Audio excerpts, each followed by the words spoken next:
upper school. Today, our focus is going to be on what eighth graders, what you all out there have to look forward to in high school at Great Hearts Irving.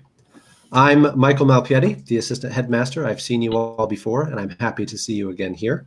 And I'm going to bring in some lovely special guests here to guide us through what to expect.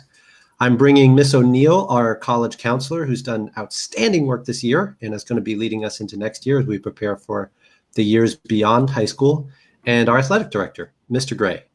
And some of y'all baseball folks might know him as Coach Gray, but we'll go with Mr. Gray since we're off the field right now. So come on in, guys. Hi. Hello. How are y'all doing? All right. Coach, you've got your priorities in order here. You've got baseball first, right? Yes, that's exactly right. Well, we're glad to have you.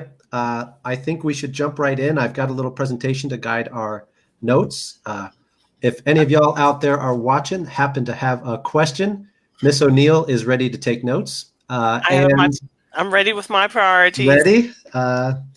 And y'all are welcome to drop it into the chat on Facebook Live, and we'll get to it. There is a bit of a delay, so hang in there. So let's jump in.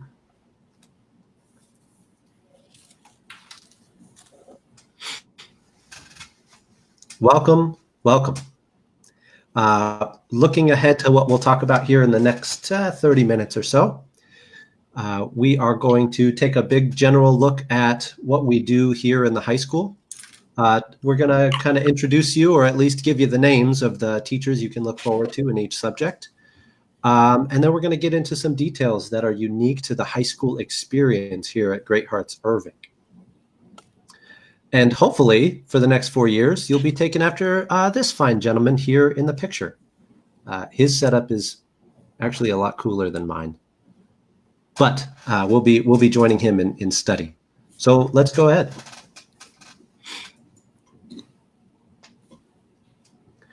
So the high school is really where our mission kind of reaches its peak. You've been working hard for 8-9 years to lead up to this point. And in high school is when you get to kind of scrape the clouds. You get to the peak of the Great Hearts education. We are going to be pursuing truth, goodness, and beauty in order to cultivate virtue as we study some of the greatest works that have survived in the Western tradition and beyond. So you'll find this at every level, not only in high school, but in middle school and in the lower school, that our students and our teachers are passionately committed. They have a beating servant's heart within them, and that we collaborate. We worked well as a team. I think that these are possible because we have a united vision and because we're all after the same thing. We're all after a good life. And our formation and our education is what allows for that to happen. The high school is particularly exciting, again, as I mentioned before, because we are pursuing those highest things before you move on and go specialize and get a beautiful post-secondary education. So before we jump in with who the high school lead teachers are, we have a question from Ms. Bascom. Hello, Ms. Bascom. Thanks for joining us.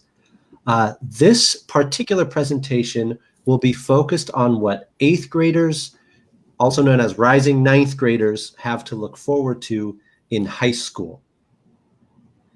So stick around if you've got one of those or if you just want to know what to look forward to. Great. So we are very proud of our faculty in the high school, and just like in middle school, we've got certain subjects. All of our subjects are led up or headed up by certain teachers who are kind of overseeing their unity across the board. In math, we've got Mr. Mooney. For science, Miss Weiss and I work together. Miss Weiss has taken the lead as the 11th grade physics teacher this year. In languages, we've got both Spanish and the classical Latin and Greek track. And so more on that in a bit. And then the humane letters, Mr. McCowan has headed up that program this year alongside all of our other esteemed humane letters teachers. You also might know Miss Wheelock, Miss Brooks, Miss Castillo, who respectively head up our ESL program, our 504, and special education program. Just like in the other grades in Great Hearts, in high school we are as inclusive as possible of all students. Really, get them in the classroom as much as possible. We want to be working together, right? That's the point.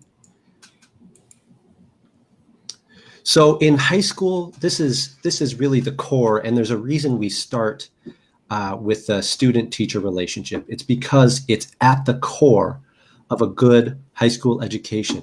You're going to see as you grow into young men and women that the relationships you cultivate with your teachers become about more than just, oh, I missed number 11 on the science test.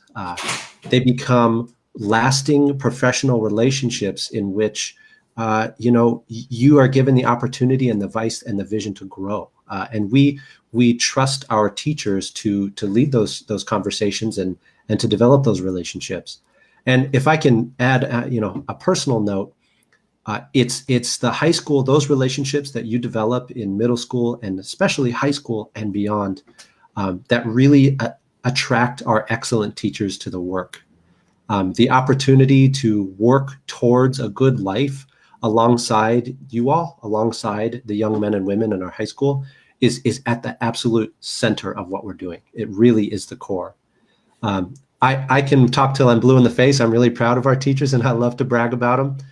But I encourage you to ask around to parents of folks who already have high school students and get their take on it. What we've heard is overwhelmingly that who their students have as teachers is essential to their growth in high school. And we've got a good crew going into next year.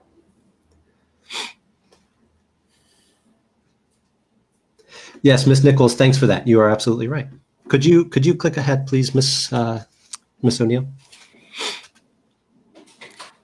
So at this point, I think it's time to turn it over. The second focus, another core focus of the high school is what you're going to do after high school, getting prepared for college. Miss O'Neill? Mr. Malpiedi, before we go on, could you talk a little bit about order and joy? Oh, yes, ma'am. And how that plays out in high school. That's right. Up till this point, we've practiced a lot of habits from all the way down from first grade when we're walking in line with hallway hands and trying to create an orderly, peaceful school environment. You saw in middle school that those things got a little relaxed. You got your own space in the lockers. You're now rotating classes, and it starts to kind of create more space for the individual student to kind of, stretch out and enjoy school because of the orderly and peaceful environment we've created. In high school, you're going to see that trajectory continue. We are going to maintain in the high school very high standards for conduct, because when we keep those high standards, we can be joyful, we can enjoy. I think the prime example of this order and joy coming together is in the humane letters classroom, where students, by 12th grade, students are working alongside their teachers in an open seminar format to tackle the great works of history and literature and philosophy. Now, that's not possible unless we all agree on the rules and we can be accountable for them, right? And so we're going to work hard to establish that order and a disciplined, peaceful environment so that there's room to enjoy what we're doing. You can look forward to that in high school. And we've worked hard to get that set and get that in a good place for next year. So we're going to look at what's beyond high school. Miss O'Neill, this is all you. Take it away. Yes, we are in Texas, and Texas has graduation requirements. The thing about most of the graduation requirements is that it's designed so that students won't fall through the cracks. Some at some of the very big high school students weren't really accomplishing what they wanted to have as outcomes at the end. And so Texas makes sure that that happens. It is our standard at Great Hearts that we actually go beyond that. And so what the graduation requirements are, we are meeting and exceeding with what we do at Great Hearts. So here is an outline here of what the graduation requirements are. There'll be a handout that'll be attached as well that will give you the basic graduation requirements from Texas. So within our graduation requirements, in addition to your, I'll go back to your English, math, and all your core courses that you'll have. In addition, there are endorsements, and our school has the primary endorsements are multidisciplinary studies and arts and humanities are the two default endorsements with Great Hearts curriculum. And so you will see that. Also, I'd like to say when we look at the graduation plan, this is actually, our curriculum is set up based on what colleges are looking for in high school students. Many times when a college looks at a transcript, they will take away the classes that may not provide the best academic value, and they're going to recalculate a GPA. They're going to recalculate, and what they recalculate is your math, your English, your science, social studies, and the languages. Those are the core things, and that's what we focus on. So they will recalculate and take away a lot of elective classes and not even look at them sometimes when you're applying to college at some selected points. So our curriculum is designed with that core. So it allows our students to have every year that they will have all of the core subjects. And so that just makes for a richer program for everyone that comes to Great Hearts.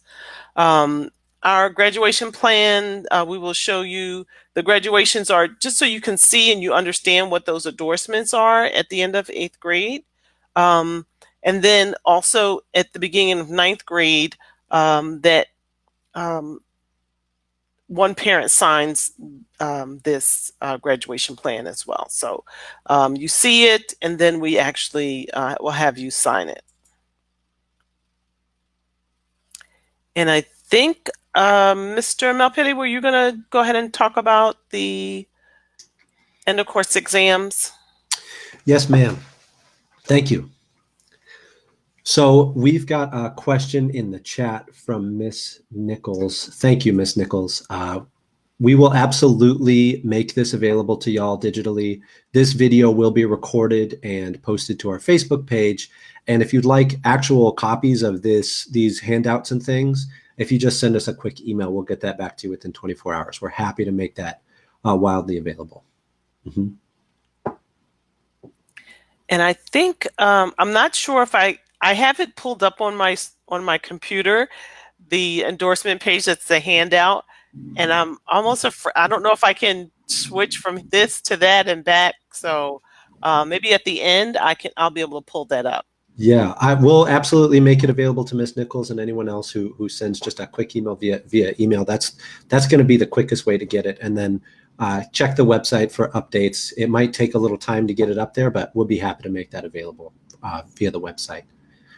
Miss O'Neill, we've got another question here before we go on from Miss Funderburk. Can you explain more about the endorsements? What do they entail?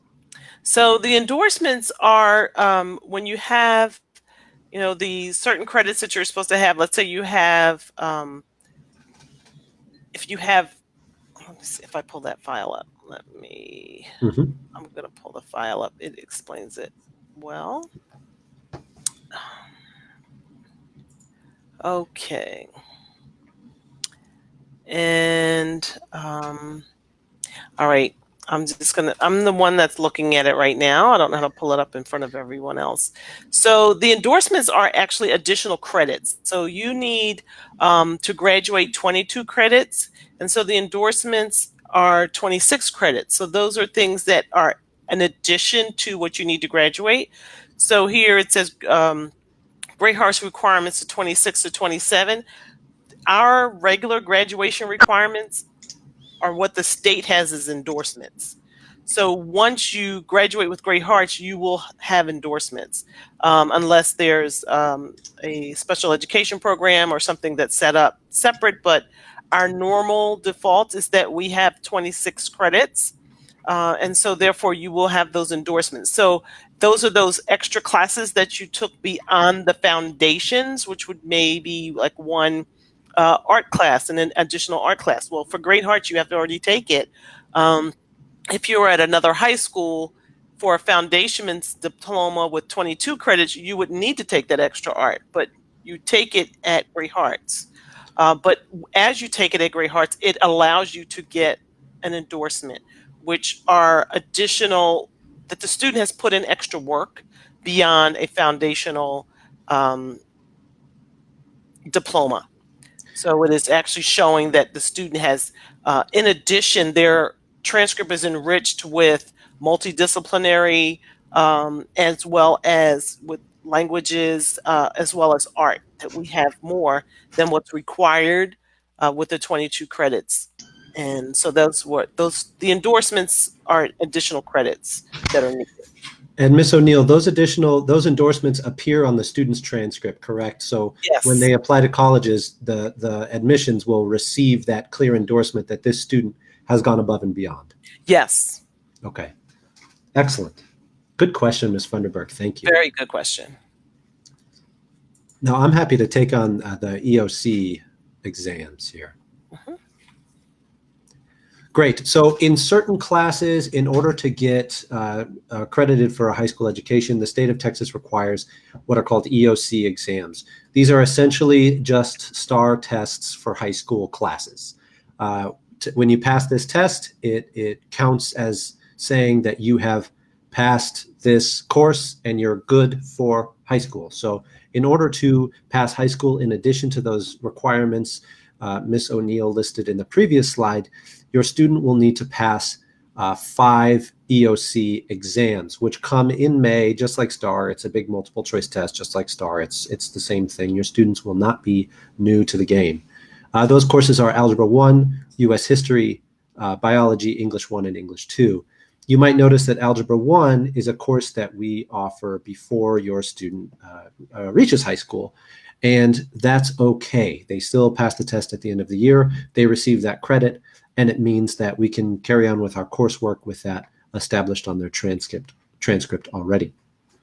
A key to remember is that if your student doesn't pass on their first go-around, they have, I think, multiple opportunities. Is that right, Ms. O'Neill? They've got multiple opportunities to pass these tests. Yes. With yes. time in between. And yes, that's correct. Okay. And when you finish, I have another point about the endorsements with. Okay. Yeah, and so these tests, an additional benefit of taking these tests early, you might notice that all of these tests will be taken by 10th grade, is that the students, if they don't pass the first time around, will have lots of time to get that so that their requirements are met. Because of the high standards academically at Great Hearts, it's pretty unusual that students need to retake these tests, but they have lots of time and lots of support. If they don't pass the first time around, there's really no need to worry. We have a question from Ms. Escobar. Is there an opportunity for dual credit? So I'm happy to answer that one. Dual credit is usually in connection with a college or university where we are kind of collaborating with them about what's being taught, right? It's gotta be past the standards of that college or university. And we have not yet found college or university that aligns with the classical liberal arts curriculum at the high level that we have it at Great Hearts. And we don't want to water down or change what we're doing in order to, meet the requirements of what of a particular college requires. And so at this time, we don't offer any dual credit classes, but it's not something that's totally a closed door. We're not shutting that down. If we can find something that plays with the unique and valuable and beautiful thing that we're doing here, I think we'd be interested. And Mr. Malpiedi, also to that, we do, and this is something that's brought up during ninth and 10th grade, that students are able to CLEP, which is also offered by College Board, so they're able to test by exam. And so they are able to get college credit in high school with some courses that um, they have already taken with us and feel as though that they already could complete that with a CLEP exam in for a college class, and then they can get high school college credit for it. So we would offer CLEP exams to give that. Excellent. They just need to ask, right, Miss O'Neill? Certainly, certainly. Great. I actually give the material to at ninth grade, 10th, every grade, so that they know once they're in high school, they're well aware. The brochures are outside my door, and it's brought up at every kind of parent meeting. So, and I explain it, and I even give a workshop on like testing, so that I explain everything about it. Yes. Excellent. Excellent. We have another question from Miss Nichols. The EOC this year, we were out of school due to the COVID-19 shelter in place order. So we missed the Algebra 1 EOC for 8th graders this year. We are in a holding pattern, just waiting for instructions on the TEA. You might have heard that they lifted the requirement for STAR testing this year. And with that are the EOC tests. So we're waiting to hear how we're going to handle that. We're very confident that your student is prepared, and when the time comes, we're happy to help them refresh and succeed on that test. But we are waiting for information on that, Ms. Nichols. Good questions. Great questions. If I could jump in at this time, when Yes, we ma'am. talked about the foundations a little bit and the graduation requirements, for example, our math, which our students take in middle school, that allows for our students to have more math in high school than most students. So other students are taking Algebra 1 in ninth grade, and our students have already had it. And so this is what allows us to have those 26 credits, is because we've taken some of that before high school.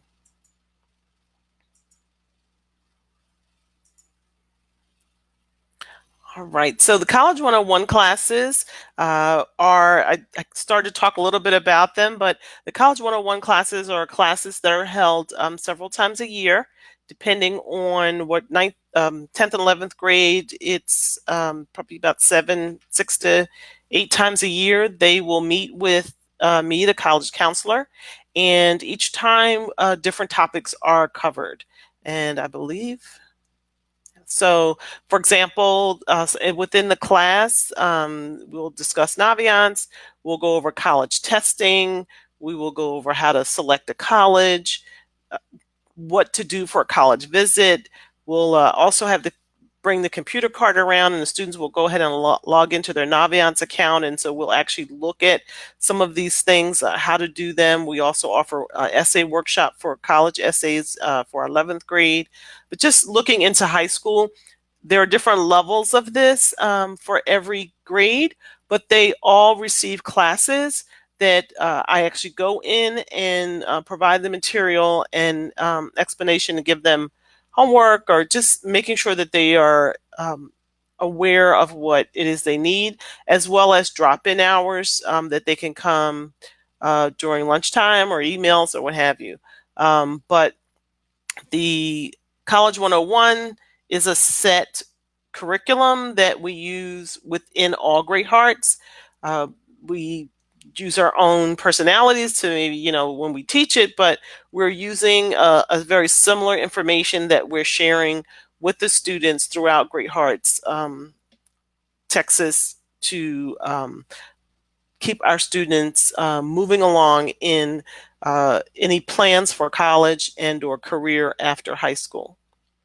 One of the very important things in the college planning piece for our 8th graders is that the high school record for college begins in 9th grade. So in fact, if you've had Algebra 1 or 2, if it's a high school class that's being counted as a college class, which would only be that Algebra 1, Algebra 2, and if they've had Latin that is based on high school, because we use the high school TEKS, the requirements based from the state of what should be taught in those classes. So they actually can be counted as high school classes. So they are part of their high school transcript. But all of their classes, as soon as they start ninth grade, they are part of their college record. And so it's very important, if there's intervention needed, pay attention to your ninth graders. If they're struggling or falling behind, it's a big adjustment time going into high school. So if they're having a little bit of adjustment and they need a tutor or something, just please pay attention. And it's important, don't to say, oh, well, they're just not behaving, or no, give them help. They need to work through whatever it is. But if intervention is needed, make sure that's done so that they can actually have a successful ninth grade year, because the colleges start looking at students' records starting in ninth grade. So we have that. Also in upper school, we have parent and student events, where this past year we had a wonderful college and career program for our high school. We had all of 9th through 11th grade, and now it'll be 12th coming next year. But we had parents come in sharing their careers with our students, and teachers share their college experiences, and students selected which type of major they would like to go into, whether it was medical or law or business. We had several other career fields, and they were able to go in and ask questions. It was a wonderful opportunity. And so that's open to where parents and students can work together on that. We'll have field trips where we'll have parents assisting on helping with that. We also, even when we had that career day, parents brought in snacks so that the speakers that were there, we actually have refreshments for them. So we'll have things that we can involve parents and students in together, as well as each grade level will have their own night or day, like we're having now. A ninth and 10th grade event, then there's 11th grade event, and there'll be a 12th grade event. And so you have that to look forward to, that students and parents can come together. And Mr. Gray is, I believe, we'll take it from here. I'm going to jump in here. Miss O'Neill, we've got 2 questions in the chat. Certainly. From Miss Bawa. Hello, Miss Bawa. Thank you for joining us. Will Algebra 1 and Latin courses that the 8th graders took this year, which are high school level courses, be on the high school transcript? Yes.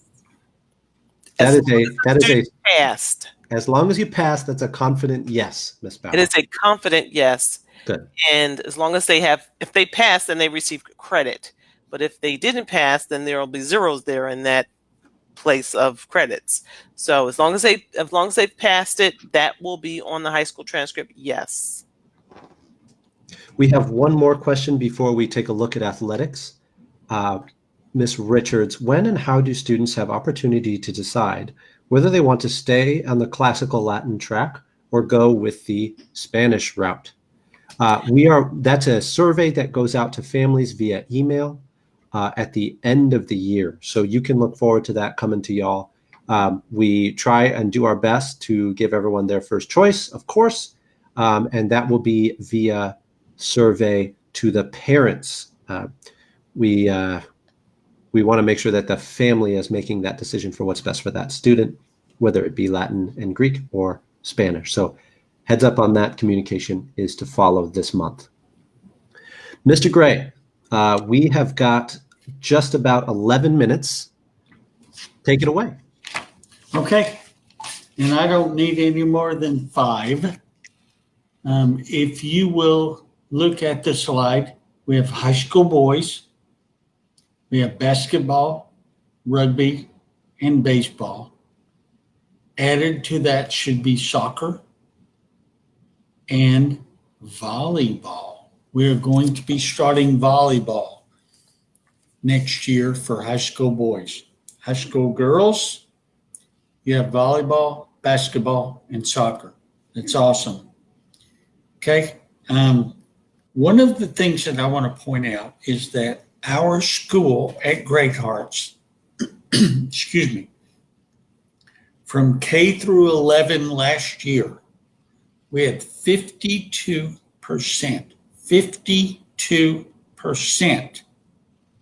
of our enrollment that participated in a sport, at least a sport, maybe two.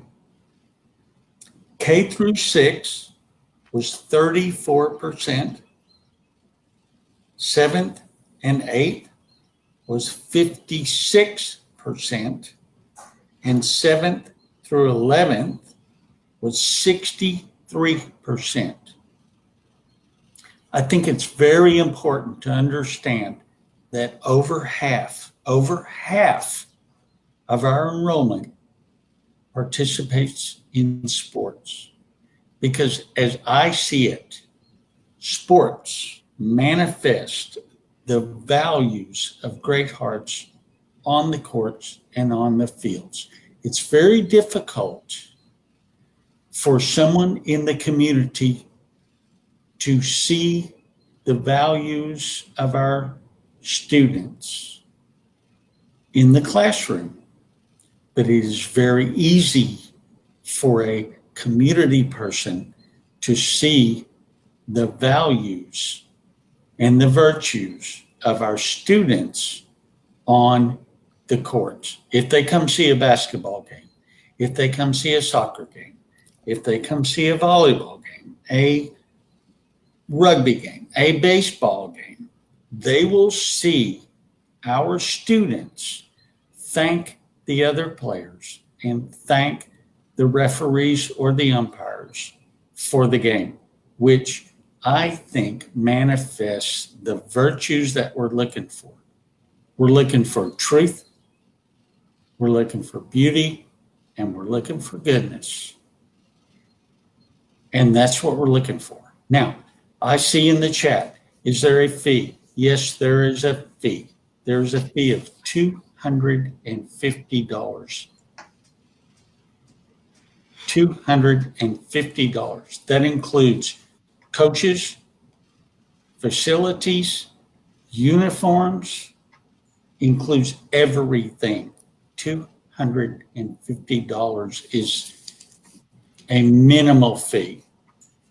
And that allows us to continue the athletic department here at the school, which manifests the values of our schools. Well said, Mr. Gray. Thank you. And I will give you a little update. Because of the current conditions, we have put a kind of a pause on communications about capital campaign, but we are not backing off on the gym. It is such an essential part of our athletics department, of our model of the life of the school. It affects students every day, day in and day out, to have that gym on campus, and we are making strong progress, and we will continue to into next year. Mr. Gray, it would appear that we have cross country on the slide, but not track. Is track going to be an option next year? It is. As a matter of fact, we have a very vibrant track and field team. Yes. Our main focus over the summer, Coach Schweitzer has sent out an email to all track and field folks for their stuff over the summer, because she doesn't want to go into a cross-country season next year with boys and girls that have been sitting around playing video games. Get them moving.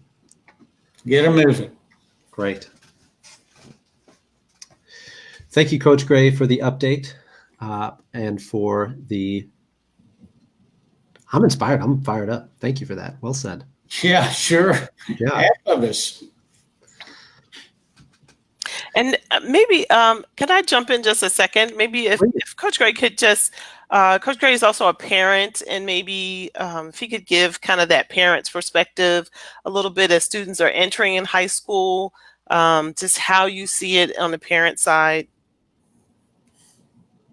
Sure. Understand that most of the kids that are coming into ninth grade have been coming from eighth grade. That's pretty obvious. And they have been playing in a middle school team, or they are playing in a it's more of a instructional league. And we are welcoming them into a ninth grade, a high school league, because now, because of league requirements, we're going to do junior varsity or varsity.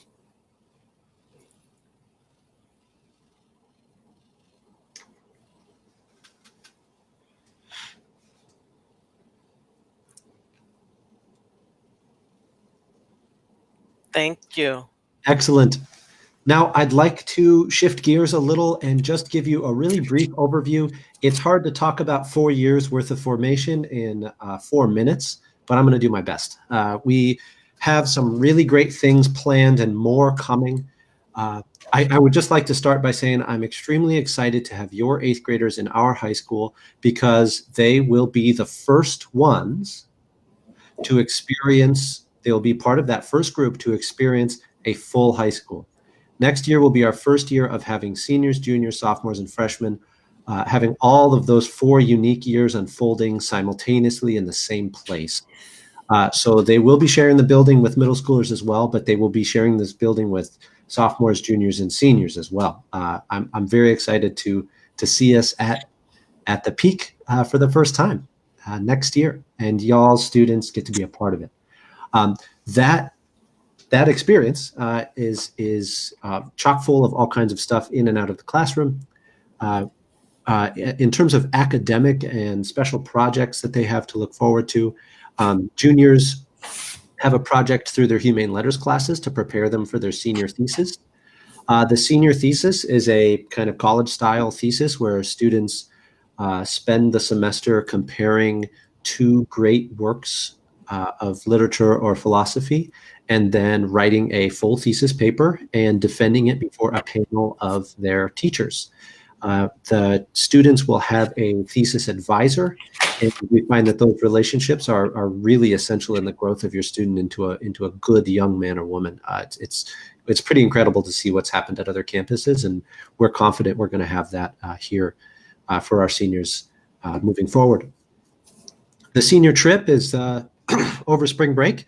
It's an optional trip, but it's pretty amazing, pretty great if you can make it. We're going to have our senior class to go to Washington, D.C. And study the great things and the evidence of the great tradition here at the capital of our country. Part of the formation as good young men and women is that they are citizens of the country they belong to, and visiting Washington, D.C., aside from, cultivating a love for where they're from and having a lot of fun, they're immersed in the foundation of our country. The arts are not just a second thought at Great Hearts. All of y'all that are here already know that. All through high school, students will have access to music, visual arts, drama, and of course the dances. And so the arts are alive and well. What would we be as a liberal arts school if we didn't have an emphasis on the arts? I'm especially excited about their experience in junior year, where they take a semester to put on a Shakespearean play complete with sets and parts. And yes, they memorize lines, and there's directors and stagehands and costumes. It's a full-on performance that everyone is a part of. Not everyone has to be on stage, but every student is part of that production. It's not an optional club for those people. It's for everyone. We want to give what's best to everyone. So looking forward to that in their junior year too. This is just an example, a couple of examples of what they have to look forward to. On the cultural side, outside of the classroom, students have a lot to look forward to. We really ramped up our events schedule this year, and we're going to continue to do so as we grow. The Student Senate has a huge focus on community outreach and communicating with teachers and administration on behalf of the student body. I'd love to share with y'all, if you're interested, some pictures of what the Senate did this year. Each house it has 2 members of the high school elected as senators representing that house. And so when we gather, the 12 members of the Senate wear their laurel crowns and their what are these called? The ropes that are braided, the colors of their houses, and they all check in and represent their houses across the years. It's been really wonderful. NHS got off the ground this year. We have a chapter on our campus, and their welcoming ceremony was beautiful. And if you check our YouTube channel, you'll actually see they're releasing a video series where the students are recording and offering advice and leadership to their classmates as members of NHS. So on our upper school YouTube channel, you can see that video series unfold. As high schoolers, your students will have access to certain clubs that they weren't able to join in middle school, including the film club. I don't remember exactly what the name is, but they're watching great movies with Mr. Mapes and Mr. McCowan, among other options. High schoolers have access to great dances, more dances than before, so they can take those etiquette lessons and those dance lessons and put them to good use, as well as while they're having fun with their classmates. Homecoming starts freshman year, and students are invited to prom junior year. Unfortunately, our first prom was canceled this year because of COVID, but I can tell you it was over the top. It's going to be incredible. Grade level events continue all the way through senior year. Juniors get to enjoy Homerathon, and freshmen, as they're reading Jane Austen, have an evening at Netherfield where they get dressed up and celebrate like it's the 1870s. It's wonderful. A question from Miss Nichols. Are senators elected by their house or selected by faculty? Senators are invited to write an essay and submit it to me. And I would present people to the Senate and we discuss, and then the administration and the faculty have the final say on who's elected each year. 2 members per house. We like to have a boy and a girl. Sometimes it's all boys or sometimes it's all girls, and that's okay. But we'd like to have 1 male student, 1 female student for each house in the Senate. And then, of course, we begin and end each year with a cookout, which is a lot of fun to get Mr. Gray and Mr. Carpenter out on the grill. Mr. Sunderji asks, will there be additional clubs beyond the ones offered on Fridays? So we have been, if you haven't noticed, working out how to do clubs best. We had them optional after school every day at one year. We had them everyone required on Fridays this year. We're trying to find the balance where we can keep interest up and attendance up while making sure that they're available to everyone. So bear with us. We'd like to mimic what we did this year, but we are all ears for improvements on how to do this. Mr. Sunderji, I highly encourage you to just shoot me an email with your thoughts if you've got an idea of something that would work better, because we are absolutely all ears on improving clubs. That brings us to 5:48.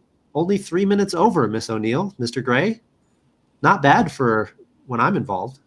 Pretty darn good. You are. So we have talked about what makes Great Hearts great. We took a closer look at the college preparation process. We got an overview of athletics, and we got to highlight some of the cultural and academic achievements that your students have to look forward to.